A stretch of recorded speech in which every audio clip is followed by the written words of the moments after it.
لحد إمتى؟ لحد إمتى هتفضل يا قلبي بتاخد على قفاك من المغاربة؟ لحد إمتى المنتخب المصري هيفضل يتضرب من المغاربة؟ لحد إمتى هنطلع نقول بلا بلا بالزاف بالزاف؟ وواحدة واحدة المنتخب المغربي اليوم عمل إنجاز تاريخي في عام 2026. صدق أو لا تصدق، في كل الفئات والأعمار السنية لن يفوزوا مصر على المغرب.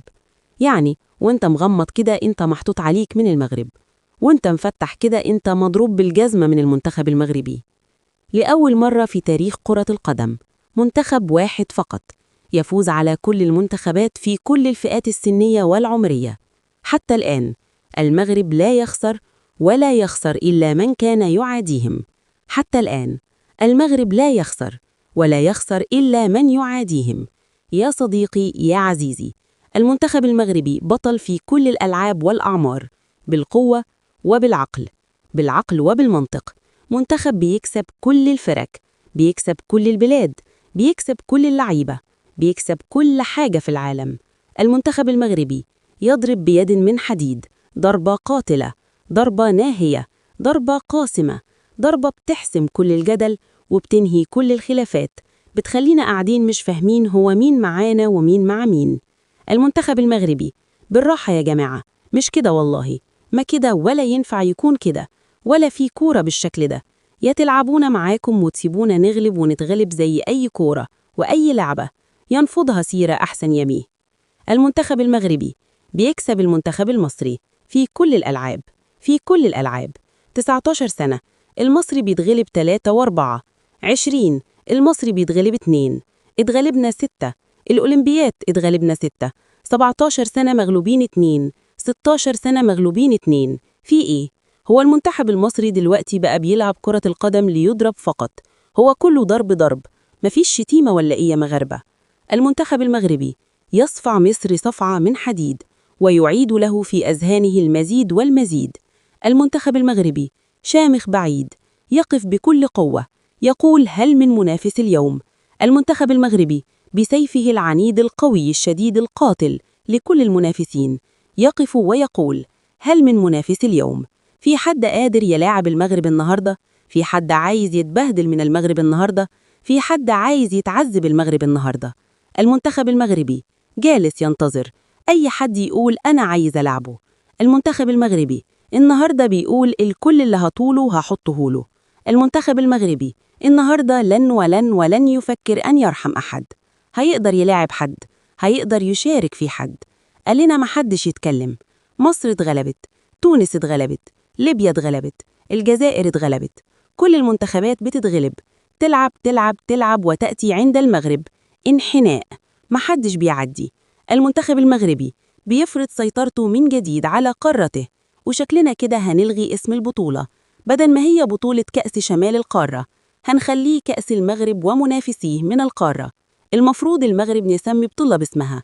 والله على اللي هم بيعملوه ده احتلال رياضي لكل الألعاب، كل الألعاب، بلاها مفيش لعبة تعدي. شابوه ومليون شابوه، إنكم منتخب قادر تبقى متكامل، فني بدني في كل الأعمار. ما هي العجلة بتبدأ من المنتخب اللي تحت 17 سنة، تطلع 18 19 20 21 23 للمنتخب الأساسي. العجلة كويسة من هنا، هنا هتبقى زي الفل. العجلة من هنا من ورا خالص مش تمام، قدام هتبقى زي ما بيحصل في منتخب مصر. منتخب اللي اتعود على الفوز بالرشاوي لم يجد من ينقذه من محن اليوم. أنا بشجع المغرب وفخور إني مصري. بشجع المغرب، بشجع الروح، بشجع القتال، بشجع الفوز، بشجع النصر، بشجع الرجالة اللي بجد رجالة تعبوا واجتهدوا لحد ما وصلوا للمنصب والفوز والنتائج دي. مبروك ليكم. لحد إمتى هنفضل نتضرب ونتغلب من المغرب؟ لحد إمتى المنتخب المصري سيظل يهان ويدهس ويضرب بالأقدام وبالأحذية من المغرب؟ لحد إمتى؟ لما هنقابل المنتخب المغربي هنقف نتفرج وبس؟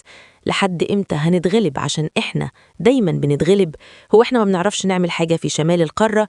ما بنعرفش نعمل حاجة في شمال القارة إلا أن نخسر فقط. ما سمعناش قبل كده عن حاجة اسمها فوز؟ أم لم نعتاد أو نحب الفوز؟ أم أصبحت فكرة النفوذ فكرة للنفوذ؟ ليه؟ إيه السبب اللي يخلي المنتخب المصري منتكس أمام كل فرق شمال القارة، حتى في بطولة الشباب، حتى في بطولة المدارس يا راجل.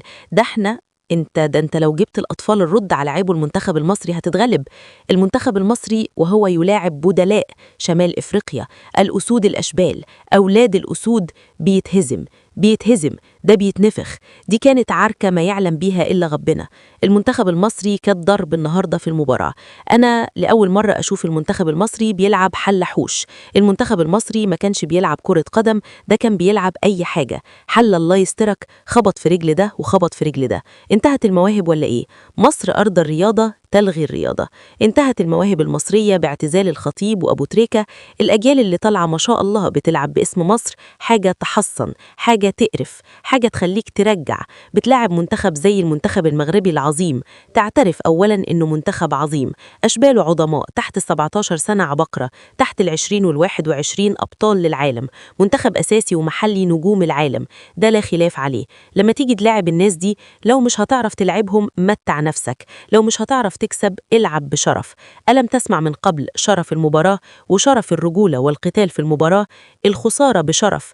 انت خسرت، ده انت خسرت شرف نفسه. انت النهاردة يا سيدي الفاضل لم تلعب 3 باصات صح في المباراة قدام منتخب كبير. لا يمكن إنكار قوة المنتخب المغربي، ما لا يمكن إنكار قوته، لأنه هو بيفرض قوته على أي فرقة في أرض الملعب. هو مش معنى إن أنا بقدم محتوى مغربي إن أنا أشجع المغرب بالضلال، والله أبدا. أنا لو شفت المنتخب ده بيلعب بطريقة سيئة، أول واحد هطلع أقول المنتخب المغربي قام بمباراة سيئة اليوم، أول واحد أنا هطلع أتكلم. إنما الناس دي مش بتلعب كورة، الناس دي بتحارب، الناس دي بتدمر، الناس دي بتنهي أي كلام وأي سهاري وأي حواديت. الناس دي بتلعب ماتش كورة أنت ما تعرفش تلعبه ولو بعد 100 سنة. الناس دي بتلعب كورة أنت يستحيل تفكر تجربها. ما شاء الله الجامعة الرياضية المغربية تخرج أسود، حتى الأطفال يخرجوا أشبال. ما هو ذات الشبل من ذاك الأسد، أو ذاك الشبل من ذات الأسد. ما هو اللي فوق الرجراجي، اللي فوق حكيمي، اللي فوق نصيري، اللي فوق مرابط، اللي فوق زياش، اللي فوق الكعبي، اللي فوق بونو، اللي تحت الزبيري أم عمه بن عبيد، اللي تحت عبقرة واللي تحتهم عبقرة العبقرة. هو ده المغرب، هو ده المنتخب الحقيقي. هم دول ملوك كرة القدم اللي فعلا يستاهلوا يتقال عليهم إنهم ملوك بجد، ملوك بجد لا خلاف. النهاردة بنشوف مباراة بين منتخب مصر ومنتخب المغرب لدوريات شمال القارة الإفريقية، مباراة عظيمة وجميلة وقوية، مباراة بطعم المغرب في كاس عالم قطر، مباراة تطمن المغاربة على منتخبهم وتقلق المصريين على منتخبهم، مباراة تطمن المغاربة على منتخبهم وتقهر المصريين على منتخبهم. زي ما أنا مبسوط وفرحان وسعيد إن المغرب قدر يوصل لكل النتائج دي، نفسي مصر توصل لربعها، نفسي مصر توصل لنصها، نفسي أزوق أي حاجة، أي حتة قد كده، حتى حتة قد كده، أزوق حتة قد كده بس. مبروك للمغرب في تفوق ومزيد من النجاح الدائم والمستمر. طول ما انتم من هنا أبيض، والله ربنا هيكرمكم ويعينكم وينصركم على الجميع.